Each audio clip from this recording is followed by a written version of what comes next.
Relog. Yuk. Guys, mulai. Anita.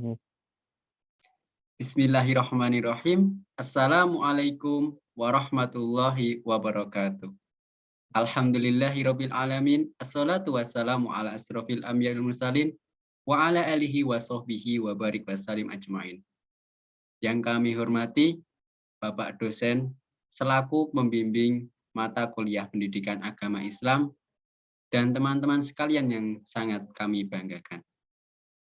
Puji syukur marilah senantiasa kita panjatkan kehadirat Allah SWT yang dimana pada kesempatan ini telah memberikan kita kesehatan serta kenikmatan berupa iman dan Islam, sehingga kita dapat merasakan manisnya iman dan Islam di tengah gempuran era liberalisme pada saat ini.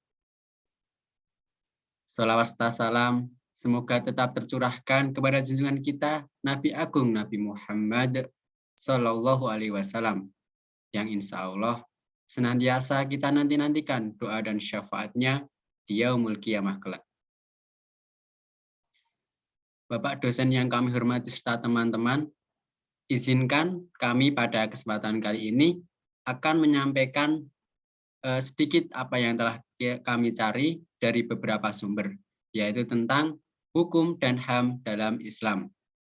Next, Mas.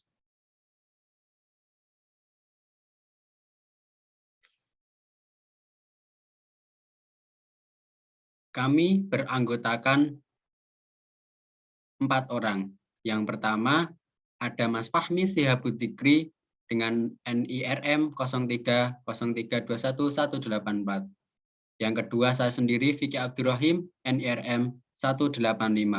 Kemudian Mas Gilang Iqbal Mustafa NIRM 186. Dan yang terakhir Mas Gusnu Ardi NIRM 187. Next, Mas. Nah, teman-teman, apa sih yang akan kita bahas pada kesempatan kali ini? Nah, tentu dari judul tadi kita akan bahas yang pertama, yaitu tentang latar belakang. Kemudian ada rumusan masalah, tujuan, pembahasan, serta kesimpulan dari apa yang kita bahas pada kesempatan kali ini. Next. Nah, dari situ kita dapat mengetahui problem statement atau permasalahannya. Nah, yang pertama, apa saja sumber hukum di dalam Islam? Kemudian yang kedua, apa sih fungsi hukum di dalam Islam? Kemudian bagaimana karakteristik dan kontribusi hukum Islam? Kemudian yang terakhir adalah bagaimana penerapan HAM menurut agama Islam. Presentasi akan dilanjutkan oleh teman saya. Monggo.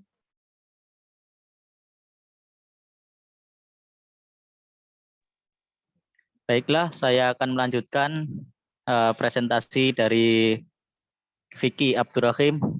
Selanjutnya adalah latar belakang. Di sini dijelaskan bahwa Islam merupakan agama yang universal, yaitu dalam hal artian universal. Islam merupakan agama yang dapat diterima oleh seluruh ras dan golongan manusia, berbeda dengan agama-agama lain sebenarnya hanya untuk satu golongan saja. Dewasa ini sering kita jumpai maraknya perdebatan yang menyangkut kehidupan masyarakat Indonesia maupun masyarakat luar negeri. Beberapa contoh perdebatan yang terjadi tidak lain mengenai hukum, HAM, dan juga demokrasi. Maka dari itu kami ingin mencoba mengulas tentang keterkaitan antara hukum syariat dan hukum buatan atau HAM, demokrasi, dan lain-lain. Selanjutnya, studi purpose. Yang pertama yaitu untuk mengetahui sumber hukum di dalam Islam. Yang kedua, untuk mengetahui fungsi hukum di dalam Islam. Dan yang ketiga, untuk mengetahui karakteristik dan kontribusi hukum Islam. Yang keempat, untuk mengetahui penerapan HAM menurut agama Islam. Selanjutnya, masuk ke pembahasan dalam hukum dan HAM dalam Islam. Selanjutnya, apa ya? Baik. Sumber hukum dalam Islam. Di dalam sumber hukum dalam Islam terdapat yang pertama yaitu Al-Quran. Al-Quran adalah mukjizat terbesar Nabi Muhammad SAW. Bahkan terbesar pula dibandingkan mukjizat para nabi sebelum-sebelumnya. Yang kedua ada hadis. Menurut para ahli, hadis identik dengan sunnah, yaitu segala perkataan, perbuatan, takrir atau ketetapan, sifat, keadaan, tabiat atau watak, dan sirah atau perjalanan hidup Nabi Muhammad SAW yang baik yang berkaitan dengan masalah hukum maupun tidak. Namun menurut bahasa, hadis berarti ucapan atau perkataan. Selanjutnya yang ketiga ada ijtihad. Ijtihad adalah mencurahkan segenap tenaga dan pikiran secara bersungguh-sungguh untuk menetapkan suatu hukum. Baik, presentasi selanjutnya akan dilanjutkan oleh teman saya, Gus Nuwardi. Persilahkan.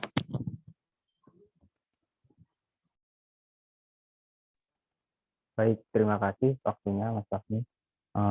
Di sini saya akan menjelaskan fungsi hukum di dalam Islam.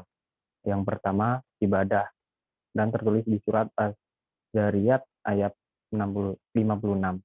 Yang kedua, zawajir, adanya sanksi dalam hukum Islam yang bukan hanya sanksi hukuman dunia, tetapi juga dengan ancaman siksa dan akhirat. Kemudian yang ketiga, amar ma'ruf nahi mungkar, yaitu membentuk manusia yang dapat menjadi teladan kebaikan dan pencegah kemungkaran.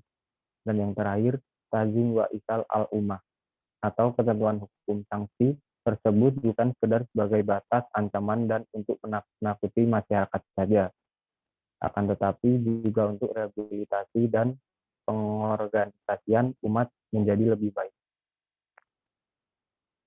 Kontribusi umat Islam dalam perumusan dan penegakan hukum di Indonesia yaitu UUD 1945, UU Perkawinan, Peradilan Agama, dan Pengelolaan Zakat. Kemudian penerapan HAM menurut agama Islam.